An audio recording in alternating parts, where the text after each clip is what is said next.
But anyway, we'll move on from the Sony conference, which is good, and go on to the Nintendo conference. In my personal opinion, and I'll tell you why, I feel like Nintendo won this E3, because not only did they have their huge hitter, which turned out from the gameplay to be just one of those games where you pre-order and you play the minute you get it and you love it and you look forward to it, which was Mario Odyssey and a couple others, but that one mainly. But it also had these surprise reveals that no one was expecting. Like, you had people on YouTube predicting specifically that these things would not be announced, and they were announced. And that's why I think, just for that reason, Nintendo wins E3, because they blew our minds with these really, really surprise reveals that were kept under wraps. Oh, definitely. Like, I was super excited about Spider-Man, but we already knew about Spider-Man. Yeah. Forever. And then they also, like, seriously, a release date of sometime 2018. Love Spider-Man, super excited for it, but come on, guys. I want it now. But we saw it at E3 last year, so we had hopes that maybe a more specific, at least maybe like spring or fall of 2018. Or at least, I was hoping for fall of this year, like... Oh, yeah, but I knew hopes for that would be pretty high. Yeah. But then Nintendo comes out with brand new things that no one was expecting. Yeah. So I'm just saying, like, we were expecting more for Spider-Man, but Nintendo came out and just surprised us all. Yeah.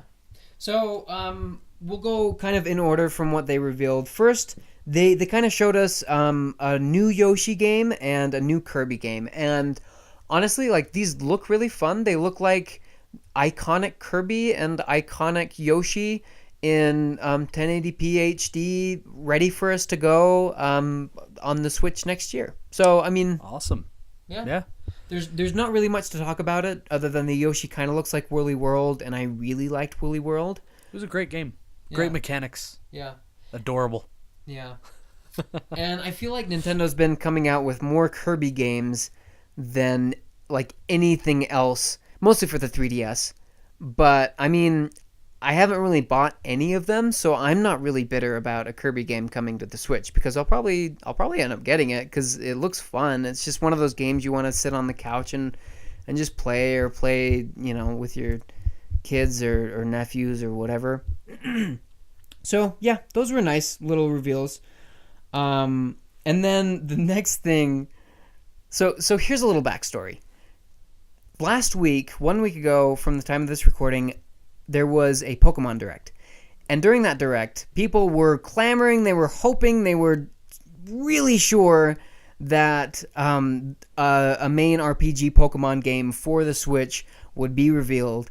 And I really didn't think that was going to be too likely, because the Switch had been out for 3 months. They still need time to develop. Pokemon Sun and Moon just came out like 6 months ago. Like, I really wasn't expecting it, but a lot of people were. And when they said, here is a brand new Pokemon exclusively for the Nintendo Switch, people were just on the edge of their seats. And when they said it was Pokemon Tournament Deluxe, people just outraged on the internet. They were so mad because they wanted that Pokemon. Not that Pokemon Tournament is a bad game, it's just not what they wanted. We already had that. We already had that. When was it? It was released like a year and a half ago, 2 years ago. Not even that. It was 9 to 12 months ago. It really wasn't that long ago. So I think they built that game with the Switch in mind. It was released 2 years ago, almost 2 years ago. Really? Yeah. Oh. July 2015. Oh well. So it's been a little while, but it's been 2 years. It came at the tail end of the Wii U. Not a lot of people had. Anyway, it just. I get the outrage. Yeah. Is what I'm saying. So I get it. So this proves that Nintendo and the Pokemon Company actually listen to what we are saying online or what our opinions are, and without like any sort of trailer or even a logo prepared, they just kind of put the camera on the president, I think, of the Pokemon Company. I'm guessing it was the president based on anyway. So they just went to him and he was, writing at his desk and he's like, "Oh, hello there. We just announced Pokemon Tournament Deluxe Edition for the Switch. And that was Again, they were using a translator from page 3 of Bing. No. It wasn't bad. Eh, In any case. could be worse. And then he basically told us, by the way, just so you know, we actually are with Game Freak working on a main RPG Pokemon title for the Switch. So don't get your knickers in a bunch, okay? Unwad your panties. in the words of Gandhi. Unwad them. Yes, those are a direct quote. Anyway, so that was something that blew people's minds away because like nobody was expecting that because we just barely had a Pokemon Direct, and it was like no, Pokemon's not going to be there. So but they were there, and that was like holy crap, because Pokemon's never been on a console with their mainline RPG series. So that's huge. I think it is kind of different with the Switch though because it is a portable game system. And I think so, that's what helped Pokemon Yeah. Company like make that decision. Yeah, I've never been a huge fan of RPGs on the consoles just because for me they take a long time. I tend to just grind because I like them to be easy. Are you a grinder? I'm a grinder. Let's not do that again. Anyway, But on a portable console, it's easy to just whip it out and grind. That's You what know, she said. it's so I completely agree. Maybe that just I completely agree, and that's the thing. Like, I'm gonna enjoy having it on my TV, but just the fact that I can take it on the go is just gonna be. It's gonna be Pokemon. It's gonna be perfect. yeah, definitely. So, and then next was a 43-second reveal of a working title for Metroid 4. Metroid. Like the in space, you were in space, and there was some like creepy music going on, and a 4 formed out of a nebulous cloud in space, and people were freaking out like, oh my gosh, this is Metroid, or is it? Is it? Please don't tease us like this. And then Metroid Prime appeared next to it, and people flipped their biscuits. Just because absolutely no one was expecting this, at least from people that I'd watched. They were like predicting this will not happen, and it happened. So I mean, that's amazing. Like I cannot believe that's coming out. Obviously, it's very about early in time. development. It's about time. Like they didn't have. I mean, granted, there were Metroid games that you could play on the Wii U, but they weren't made for the Wii U. Yeah. At least not that I'm Not aware so. of. So it's like you skipped a whole console generation. Thanks, Nintendo. The one that I bought. Yeah. It's about friggin' time. Yeah. I'm excited for it, but at the same time, get your crap together. Yeah. I'm glad you finally are. Yeah. I'm bitter still. If you can't tell. So that'll be fun, and I'm wondering if there's going to be any motion controls involved, because with Mario Odyssey there is an option for motion controls. In the like, if you're just playing with your hands separate, you control normally, but to throw your hat, you just kind of flick your wrist, and if you can like turn the hat with the motion controls mid throw, I guess, which is cool, and it's not like an overburdened motion controls like we saw on the Wii, which was fine because it was genuine, it was new at that time. But right now it's like I'm actually kind of I'm I want it actually to be happy with it. natural. Yeah. Like all it's gonna be is to throw your hat. It's just while you're going, you just kind of flick your wrist and it goes, and like that's gonna be kind of fun. Like That's natural. Yeah, it's a little thing that I'm excited So for. you play normally, you flick your wrist, whatever. It's not holding a tablet and like Yeah. gyrating in your seat. That's yeah. That's how I play. I don't know. I guess that's how each plays. But I guess my point was, I wonder if they'll do that with Metroid, where like if you want to, they'll have an option for some sort of motion controls, maybe for shooting, maybe for something smaller. I can guarantee you that it will not be forced on you, and you will not have to use them if if they are present. I think they've kind of learned from Star Fox and the like. Oh yeah. That you just can't force motion controls where they're not natural, where they're not warranted. Yeah. So, Anyway. moving on. So I'm kind of hogging the mic a little bit more because I'm the one with the Switch, and I'm a little bit more excited for these. Definitely. But I mean, And I'm the one with the Wii U who's still bitter that these games all skipped the Wii U. Yeah. Anyway, so the next. Oh, before we move on from Metroid, during the Treehouse Live, they did show us a really fun-looking Metroid for the 3DS, which is a remake of The Return of Samus, which is, I think, a Game Boy Advance title. And look it up, seriously. Like, it's really decked out. They've got some really cool mechanics. If you like 2D platformer games, especially shooter games like Metroid and Mega Man, like, this will be the absolute perfect experience for you. Like, it's really well done. So look it up. Definitely. Moving on though. So Xenoblade Chronicles 2 got a holiday release, whereas previously it had a 2017 release date.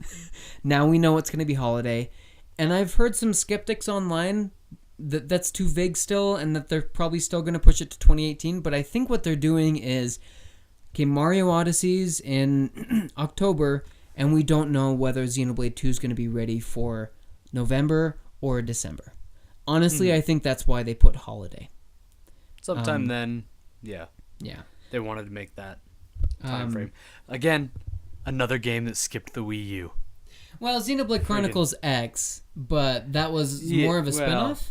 Yeah. Than an actual. It wasn't a sequel. Yeah. Nor is Xenoblade Chronicles 2 technically, but it goes back to Xenoblade Chronicles roots. They explained it in the Treehouse. Just look it up. It's fun.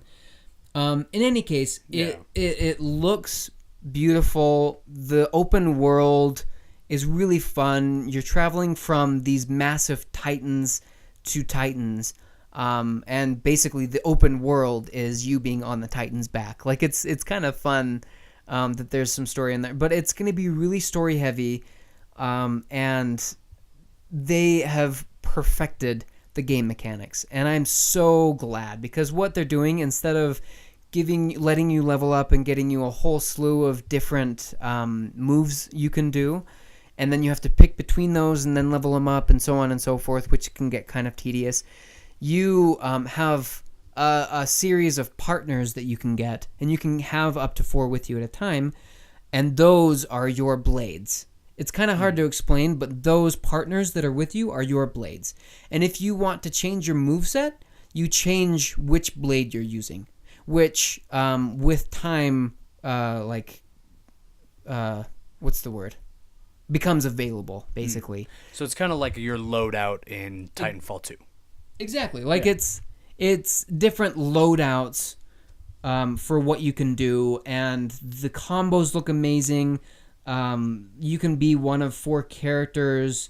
It's what Xenoblade has been working up to for years, and I am ecstatic for this game. It looks really good. So any Xenoblade, any RPG fans out there, this is going to be a fantastic RPG of the year. So anyway, definitely.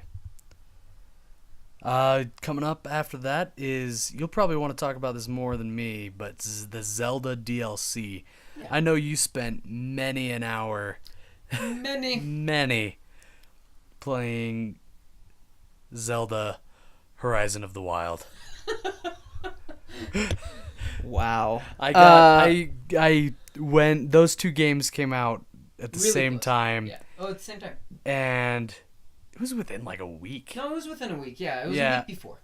And I got those 2 games mixed up so often during the first month or 2, and still do. Yeah. Anyways, sidebar. Anyway, so they kind of revealed exactly what the I forget what exactly they're calling it, but it's essentially a hero's trial.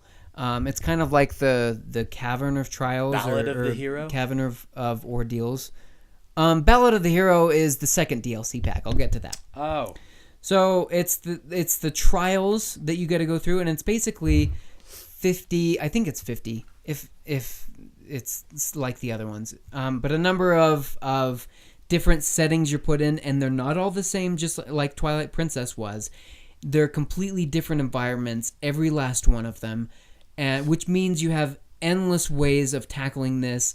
It's gonna be such a fun, like, for people who enjoyed the combat especially, which I loved it, and especially the part of combat where you're sneaking up and you're blowing things up and you're doing crazy stunts. Like, it's gonna be a really good addition. And the hard mode is gonna be fun, as well as the Tingle outfit, which looks ridiculous. The Majora's outfit, which looks bad and then the Phantom guard suit, whatever it's called, from Phantom Hourglass. Anyway, so there's several other outfits you can do. So, and then they revealed that the Ballad of the Hero is the second DLC pack, which is a brand new story, and that's what I like that they're doing. We discussed this before. When they bring new story in, that's the kind of DLC I want, and that they develop after they came out with the complete game. And let me tell you, Breath of the Wild is really complete. So, that's really exciting for me. Definitely. One exciting thing, Rocket League coming to the Switch. I think Rocket League is perfect for the Switch. It's a little 2-player game that's super simple. Yeah, one Joy-Con per person. Yeah, exactly. You can play with one Joy-Con. Yeah. It works. It's perfect. Mm-hmm. They were made for each other. Not really. Because Rocket League came out before the Switch. But it's a word of expression. But they hey. Yeah. Hey. In case you don't know what's going on, we're looking at each other and shrugging. Hey. Yeah. You get what I mean. It's a Switch. It's a Rocket League. Yeah. They go together. That'll be fun. I know a lot of people have been wanting that, so here it is. It's a surprisingly good game. It really is. Like, it's so fun. We're both terrible at it, but we still enjoy it a lot. Yeah, we did dominate those computers on, like, what was it, medium mode? It was medium. We lost a couple times, but we got them back. We got them back. We beat them like 8-3 that one time. Yeah, that was really lucky.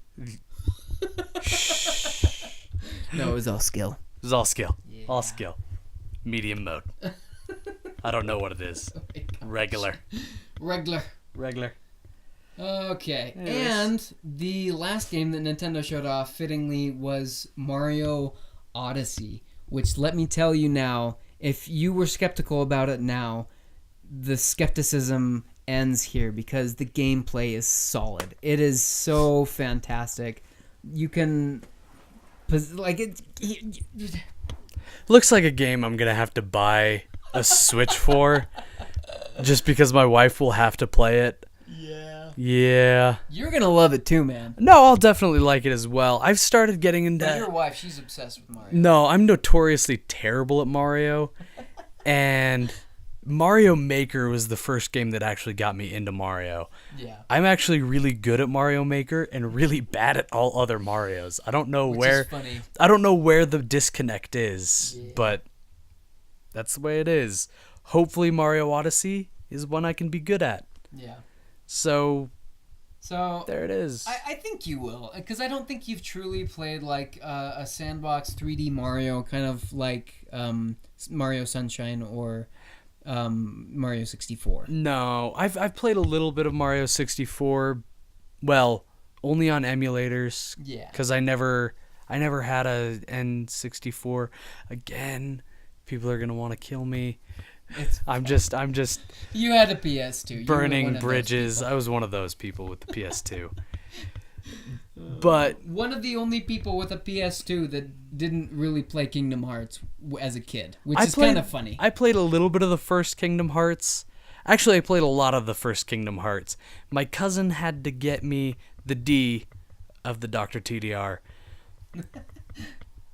Of the TED. No, of the TED. No, sorry, not of the TDR. TED. That's You're my TDR. initials. I know you're TDR. The D of the TED. He had to get me off the island at the first. I had that game for like probably a couple months before. Yeah, that one's pretty bad.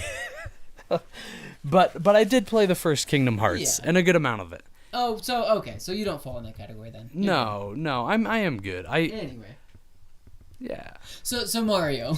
Mario. So a couple of the mechanics. So first of all, watch the trailer if you haven't now, because which if you're listening to this, you've watched the trailer. So What's the point? Yeah. Like, just seeing the dinosaur at the beginning, I was like, oh, Monster Hunter Double Cross? Okay.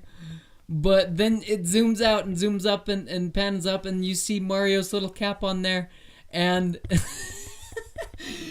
it's Mario who's possessed this Tyrannosaurus He has Rex. possessed a T-Rex. So that's one of the most amazing gameplay mechanics you'll ever see in a Mario game. Possession. Of enemies. It's so, like, you see a tower of Goombas. So my two goals with this game are see every single thing that I can possess. I will try to possess every single thing and see how high you can get a stack of Goombas. Oh, yeah, I want to do that. Like, I want do, like, I Goomba want a stack 40 stack of Goombas. I'm really hoping that they make a Super Mario Maker with Mario Odyssey, so I can just make. Interesting. That would be awesome. Just hundreds of Goombas. Hundreds in of one level. Goombas that I can just assimilate into my Yes. Goomba stack. Oh, yes. And to win, you have to get a Goomba stack of some ridiculous number. 394. That one. To reach the platform at the top. Oh, my gosh. Oh, speaking of reaching platforms, you can possess these little enemies that have really long legs that stretch up really high. So if you possess them, you can get to really high places. And, like, if you possess Bullet Bills, you can, like, basically fly places, travel to different places. Like, it's a mechanic that's not just fun. It promotes exploration, which is really cool. And it looks like it's useful. It looks like it's sometimes needed. Yeah. For progression of the game. To get more bananas. Get more bananas that are called moons for some reason in this game. Some weird reason. Yeah. It's like a moon pie, but it's banana flavored. Banana pie? No, it's moon pie. Moon banana pie. Moon banana pie. Okay. So, and another thing I really like that they did was sort of a retro callback / really cool game mechanic that reminds me of A Link Between Worlds, is you go into these little 2D platformer things in the wall. You enter a tube and then you become like a Super Mario 3 Brothers 3 Mario, but with your same outfit. With a sombrero. With the sombrero, if you've bought one. You have to buy one. You gotta buy one. That's like... It's necessity. Hey, can you stack sombreros? I want a stack of sombreros on a stack of Goombas. Oh my god. Can I sombrero a Goomba? Well, yeah, no. You better be, yeah, because because your it's hat on the Goomba, and then so whatever that lets hat you you're possess it. wearing, yeah. So it'll be a Goomba with a mustache and a sombrero. Yes. Yeah, that's all we've ever wanted. So thank you, Nintendo. My gosh. I didn't know I wanted it until now. Until now, I didn't know I've wanted this all my life until just now. So Yeah. anyway, It's like kids. yeah, It's like, I don't want that. And then you get it, and it's like, all right. I actually love this. Yeah. Anyway, Strong so Mario, it just looks amazing, and I cannot believe I was expecting late November, early December. It's coming out on October 27th.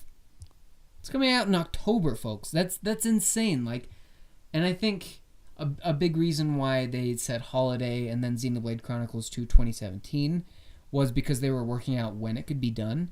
And it looks like it's pretty much done, and that they're just doing some polishing now and releasing it in October, and then leaving some time for Xenoblade. I'm guessing they also just don't want to compete with the Mario. So I'm guessing they want to... Oh no, no one wants to compete No one with wants Mario. to compete with Mario. That's a bad idea, folks. But I mean, I'm guessing they just want to wait a little bit of time, at least. Yeah, You know, get that in there. yeah, I agree.